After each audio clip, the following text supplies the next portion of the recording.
kw'isoko ni ikiganiro mushikirizwa mukagitegurirwa n'urunani rw'amaradiyo Radio Inzamba agateka kawe, Radio RPA ijwi ry'abanyagihugu na Radio Television Renaissance.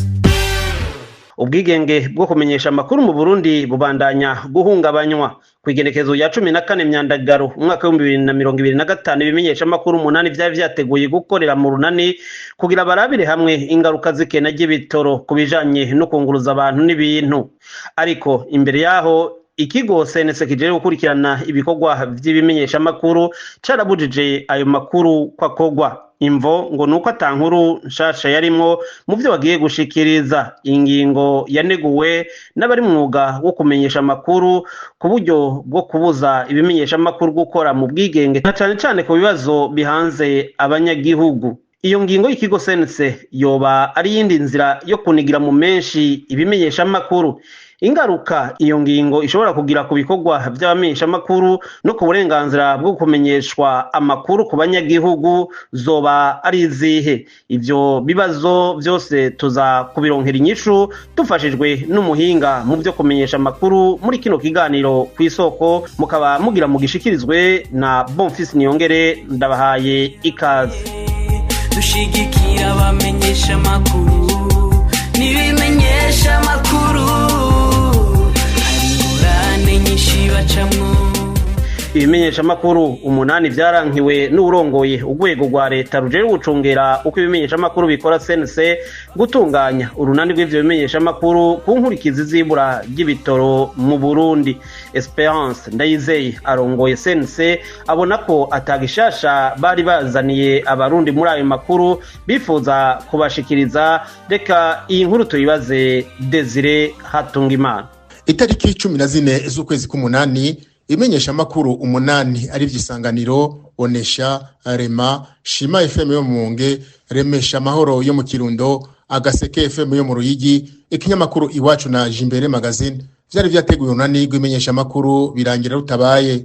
Radio Isanganiro yari kuberamwo ugo runani yandikiye CNC imenyesha ko hatekanijwe urunani rw'imenyesha amakuru ku kibazo gihanze Burundi kijanye n'inkurikizi zibura z'igitoro mu gutwara abantu n'ibintu.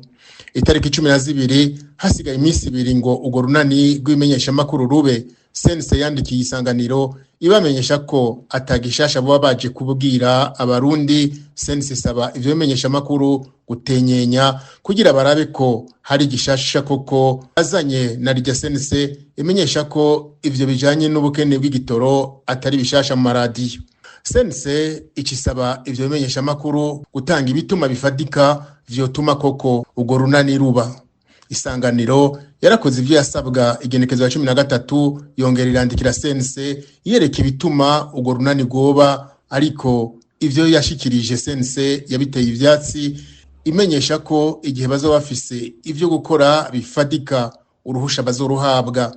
CNC yaciye yongera kumenyesha ko ijejwe guteza imbere ibimenyesha amakuru arico gituma idashobora kwemera bica umwuga ibona. Abahinga mu bijanye no kumenyesha amakuru ntibashigikiye ibivugwa na CNC, ahubwo bobo babona ko ari ingendo mbi yo kuzivya abamenyesha amakuru mu ntumbero yo kubategeka gukora ivyo leta yifuza, ingeso bavuga ko iteye isoni yari ikwiye kuranduranwa n'imizi abamenyesha amakuru bagakora umwuga wabo bigenga. Ko CNC ivuga ko abamenyesha amakuru bari bakwiye gukora inkuru mu ntumbero yo guterera umuti ibibazo bihanze abarundi, abahinga mu mwuga wo kumenyesha amakuru bamenyesha ko ubwo buryo budatuma umenyesha amakuru aho ivyo abona bitagenda neza, ahubwo nyabona aratohoza ataho yegamiye agafasha gushika kumuturama nayo kuvuga ibigenda neza gusa aco bifasha igihugu, kiretse ko ari inzira y'ubutegetsi yo kuzivya abamenyesha amakuru. Kandi nakamaro kanini cyane bafitiye ubona ikigo kijejwe gucungera uko ibimenyesha amakuru bikora CNC kibuza ko ibimenyeshamakuru bija hamwe mu runani rw'ibimenyeshamakuru kugira bavuge ingaruka mbi ziva ku ibura ry'ibitoro, nicerekana ko ico kigo atari ico gifata ingingo, ahubwo ko ari ikigo gisa nkaho gitwarwa n'ubutegetsi bw'igihugu. Frank Kaze, umumenyeshamakuru yahoze atwara ishirahamwe ry'abamenyeshamakuru, aranegura ko leta ishaka guhisha ukuri abarundi babayemwo mu bukene bw'igitoro kubera ukwiyunguruza ari ikibazo gisigaye gihanze abarundi. Kubwiwe ngo ni nko guhisha umwotsi inzu yamaze gusha. Ingingo heruka gufatwa n'ikigo sense kijejwe ibinyamakuru n'ingingo itangaje cyane, n'ingingo mbi cyane, n'ingingo iteye n'isoni. Kubona ico kigo cyubahuka kubwira ibinyamakuru bitandatu ngo ntibikore kiganiro kijanye n'ingaruka mbi z'igitoro, vyibonekeza neza yuko iyo ngingo itavuye kuri ico kigo, ahubwo iyo ngingo yavuye hejuru, yavuye mu butegetsi, yavuye ku butegetsi. Narabonye abanditse bavuga yuko mu gufata iyo ngingo leta ya Ndayishimiye nyene bigenza nka ca kinyoni bita autruche. Ico kinyoni rero ico kizwiko nuko iyo gishikiwe n'ingorane nk'igikoko kiriko kiraciruka inyuma kigira kikige, gica gifata umutwe wacu kikawushira mu ntuzeye mu ivu, mu musenyi, kugira ngo ico kintu kigira kigishikire ntikibone, nk'uko umengo ico kintu giciye, ico kintu kibi kigira kishikire umengo giciye kigenda, giciye kinyika. Leta rero ya Ndayishimiye nyene nuko nyene bigenza, bashaka biyobagiza ibibazo igihugu kirimwo kugira ngo bibagiza abarundi yuko vyabananiye gutwara, vyabananiye gutorera inyishu ibibazo bibahanze, harimwo na cyane ico kibazo c'igitoro kimaze imyaka n'imyaka. Ni ibintu vy'iterasoni, ni ibintu umuntu adashobora kumva na gato, ingene badashobora kwemera yuko n'umuntu abakebura, kuko hajya iyo umuntu agukebuye niho umenya ingene ushobora gutorera inyishu ikibazo gihanze abantu, ibibazo bihanze abarundi. Esperance Ndayizeye akizezwa ayo mabanga, hari bamwe mu bamenyeshamakuru bari bagize icizere ko ico kigo kigiye gutwarwa n'umumenyeshamakuru, ariko ico cizere camaze umwanya urumera. Frank Kaze akamusaba kurengera ivya politike, akamenya ko umwuga wo kumenyesha amakuru ufise amategeko awugenga, aha uburenganzira abawukora akongera akanabakingira. Hanyuma tugarutse kuri sense, ni ibintu bitangaje, ni ibintu bibabaje kubona umuntu igihe yagenwa kugira ngo atware sense, twavuga tuti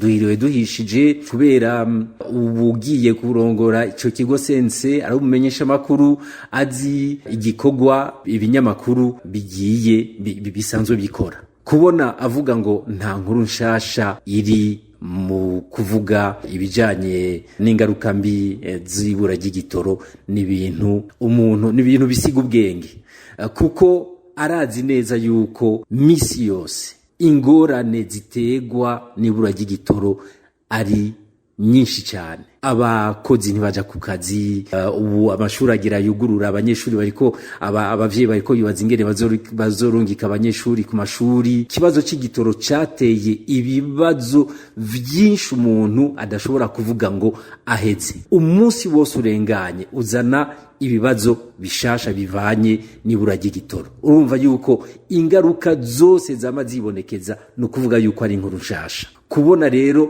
umuntu nk'ujya w'inzobere, umuntu amaze imyaka 20 ari mu kazi ko kumenyesha amakuru, akavuga yuko atakintu, atankuru nshasha iri mu kuvuga ibijanye n'ingaruka mbi zijanye no kubura n'ibura ry'igitoro, murumva yuko ivyo bintu bitumvikana na gatoyi.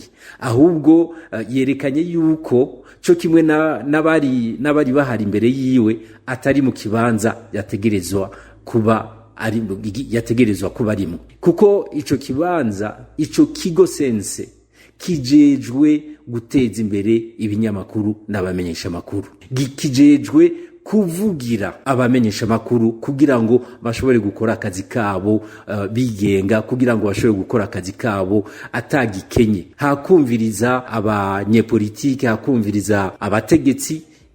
Ikigo sense cyategerezwa gukora cerekana yuko cigenga ata gitsure kikiriko.